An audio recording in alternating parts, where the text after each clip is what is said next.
Good afternoon, and thank you all for being here this afternoon for this press briefing. As you know, we're gathered, ominously enough, I suspect, on the 12th anniversary of Hurricane Katrina. Currently, Harvey remains a tropical storm, and while it did re-enter the Gulf, and it's sitting in the Gulf right now, it is strengthening slightly. It is not going to turn back into a hurricane or anything of the sort, but the winds are picking up a little bit. The most concerning aspect of this is the longer it's over the Gulf, the more moisture it will pick up. And of course, that's what we don't want, is any more rain than is absolutely necessary. This is going to continue to be a heavy rain and flood event, although I don't want people to totally discount what can happen because of the winds, because the ground is very saturated. It has been for a long time, and the wind has now been blowing for a long time. That means that the trees certainly can be uprooted. Anytime that happens, you will see more outages in terms of electricity, and we are starting to see that across southeast Louisiana. Across all of southern Louisiana, including in southeast Louisiana, and that's because of those winds. But we don't have widespread outages yet, and we can be thankful for that.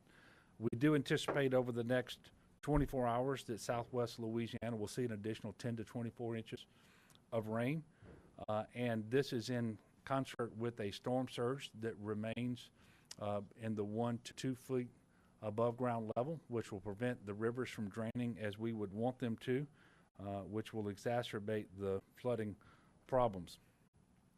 The storm will make landfall sometime tomorrow morning to noon tomorrow. It will be a tropical storm, and then it will basically track diagonally across Louisiana from southwest Louisiana up through the northeast corner. We do have tremendous support from our federal partners, including FEMA, who you're going to hear from in just a moment. Since our press conference yesterday, I was able to speak with President Trump again.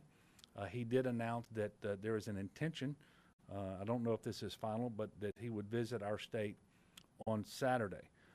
But the communication and the partnership that we've got with our federal partners has been excellent. The state continues to lean forward in working with our local first responders and offices of emergency preparedness as well. And certainly we have personnel and assets spread strategically across the state of Louisiana in terms of law enforcement folks, fire marshals, wildlife and fisheries, and Louisiana Army National Guard with vessels and high water vehicles to be prepared for whatever might come our way from Harvey. At the moment, we have 671 Louisiana National Guardsmen working on Harvey operations. 375 of those are on state active duty.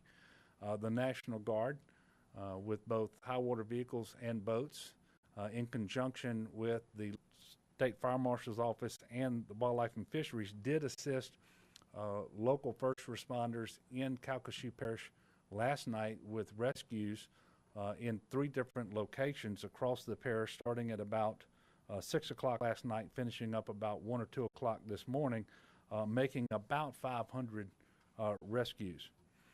We have 15 Louisiana National Guard soldiers who are on state active duty that are assisting in New Orleans by monitoring and reporting on the status of the various pumps in operation there.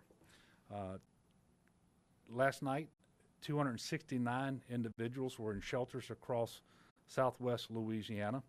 200 of those were people who were actually rescued last night as well. The Cajun Navy, as you all know, deployed to assist in search and rescue and has been producing tremendous results over in the Houston area. Earlier today, I authorized the state to provide fuel for them at the Louisiana-Texas border so that they wouldn't have to continue to search for fuel and take more time out of their operations than is absolutely necessary. 4 alpha teams from Louisiana Wildlife and Fisheries, so that's about 40 individuals with trucks and boats, remain in the Houston area, and they're partnered up with the counterparts in Texas affecting search and rescue. Today there were 17 state office closures, and added to that list today were Terrebonne and Lafourche, and the state of Louisiana is tracking the parishes as they declare emergencies, and as they suspend school, then Jay Darden, the Commissioner of Administration, is making a decision about the state offices in those particular parishes. I do want everyone to stay informed and be patient and diligent. This storm is going to play out over the next 48 to 72 hours, and it has tremendous potential to continue to drop heavy amounts of water and to prevent people from going about their normal daily business in a safe manner. And that's especially if people are unmindful of the danger posed by high water on roads. And so I'm encouraging people again not to drive through water standing on roads if you don't know that it's safe to do so, if you don't know both the depth and the force of the current. I also would ask people to stay informed as it relates to road closures by visiting 511la.org. That's 511la.org. That is real-time information on road closures. You can also go to volunteerlouisiana.gov if you want to help either here in Louisiana or if you want to provide assistance to our neighbors in Texas. And then for additional information about the disaster and our response, you can go to emergency.la.gov. That's emergency.la.gov. I will be followed here in just a moment by Lieutenant Governor Billy Nungesser, and I want to thank him for being here and his work throughout. He will then be followed by Bill Duran from FEMA, and then I will come back up and you can ask questions of me or anyone that you see behind me. Billy? Thank you, Governor. We are getting a lot of calls from great citizens of Louisiana that want to volunteer and also donate stuff. And as the governor said, volunteerlouisiana.gov, and you can click how to help, and it'll take you to the sites where they're accepting donations. Lamar Dixon is accepting stuff at Barnes 7 and 8, and on our website you can find out what they will accept. Obviously, there'll be a time and place to ship that stuff to Texas, so they are limiting things that they will accept at this time. We'll be adding locations around across the I-10 corridor to make it more convenient to make donations as time goes on. And if you'd like to volunteer, you can sign up on that website as well, as we will need many volunteers both here in Louisiana to help those families that have flooded as well as Texas. Thank you, Governor. Thank you. Morning, Governor. As the governor said, our hearts go out to the folks in Texas. We have a robust capability with FEMA there supporting the state and local emergency managers in search and rescue and the activities going on there. But that does not diminish what we have in Louisiana. FEMA has an incident management team here at the state EOC, as well as we pre-staged equipment across Louisiana, Baton Rouge, and Alexandria. Still a dangerous storm. It can bring flooding and tornadic weather. As the governor said, that we're not out of the woods yet. Listen to your local officials and weather warnings and watches, and maintain vigilance. And we appreciate the partnership with the state. It's not their first rodeo. It's not ours. We're here for the duration. Thank you, sir. Thank you, Bill. Okay, what questions do you have? Yes, ma'am. Speaking of this not being the first rodeo, we know that last year FEMA, no offense, did not fund Louisiana Spirit. This coming on the anniversary of Katrina and with everything that was going on, what are we doing about mental health, ability for first responders, for residents to be able to have someone to talk to as fear and flashbacks over? Yeah. Well, I can tell you that Dr. Gee at the Louisiana Department of Health is working with all the various human service authorities to make sure that those services are as available as possible. One of the good things that's happened, and this certainly isn't the answer for everyone, but the Medicaid expansion has covered about 434,000 Louisianans over the last year and a half, and there is a mental health component to that, and so that treatment options are available to those individuals who are on Medicaid, whether it's through the expansion or the traditional Medicaid population. That's a benefit that's administered by the managed care organizations as well. And we're going to continue to work with FEMA and the federal government about funding for opportunities going forward. I can tell you that when it comes to funding, their hands are full based on the enormity of this disaster and the cost that are accumulating and the projected cost to come in the future, not just with respect to the response, but the transition from response to recovery and then the recovery itself. But you heard the president say yesterday that he anticipates a bipartisan effort in Congress soon to make sure that funding is available for this particular disaster. And while he was particularly talking about the effort as it relates to Texas, I fully expect that we will get our share of that funding as well here in Louisiana. Yes, ma'am. Can Secretary Mossay come up and talk a little bit more about what the state's doing for the Cajun Navy? What the state is doing for the Cajun Navy? Didn't you say yesterday they were Yeah. coordinating No, them? well, yeah, and I don't want to overstate it. We had to have someone designated who would interact and communicate with the Cajun Navy so that we would know what their plans were, but also to try to coordinate it so that they didn't just show up in Texas at a place that wasn't expecting them, and that they could get the best routes into Texas.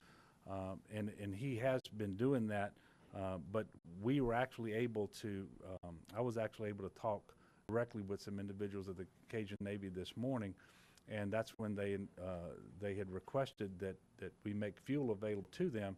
We're actually going to do that through a fuel truck that'll be made available through the Department of Agriculture and Forestry, and I've got Commissioner Strain here if you've got any additional questions about that.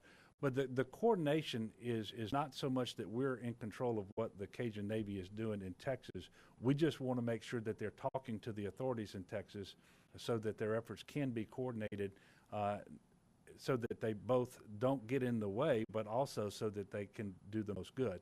And by the way, by all reports, they are performing very, very well, and their services are invaluable with the rescues that they've been making. And I can tell you the folks in Texas, both the government officials and the individuals in Texas, are very, very thankful for them being there.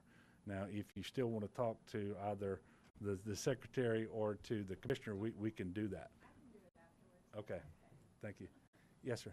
Governor, you mentioned yesterday that there were a few Texas residents who had been staying overnight Yeah. in shelters within Louisiana's borders. Any developments on that as far as whether there are more Texans now Mhm. staying on board here in Louisiana? Any officialized plans? And- Yeah, we just have the one family. What I can tell you is that we have offered to stand up shelters specifically for individuals who would be transported out of Texas so that they could be housed in shelters in Louisiana, particularly in North Louisiana and the Shreveport area. I know that request is being considered by the authorities in Texas. We expect a decision on that in the next 24 to 48 hours as to whether they're going to take us up on that offer.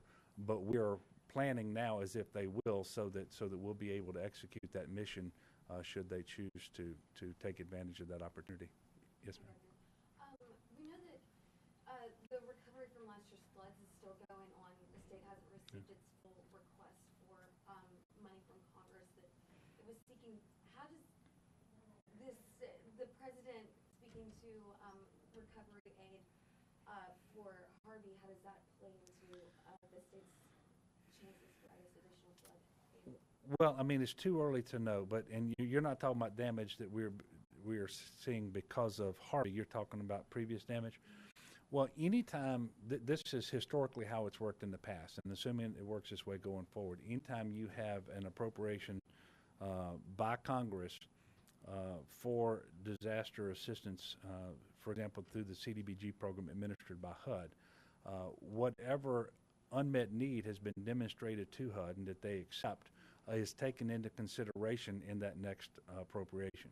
So to the extent that we have a documented unmet need that HUD agrees with, that will likely be taken into consideration out of whatever appropriation is made next.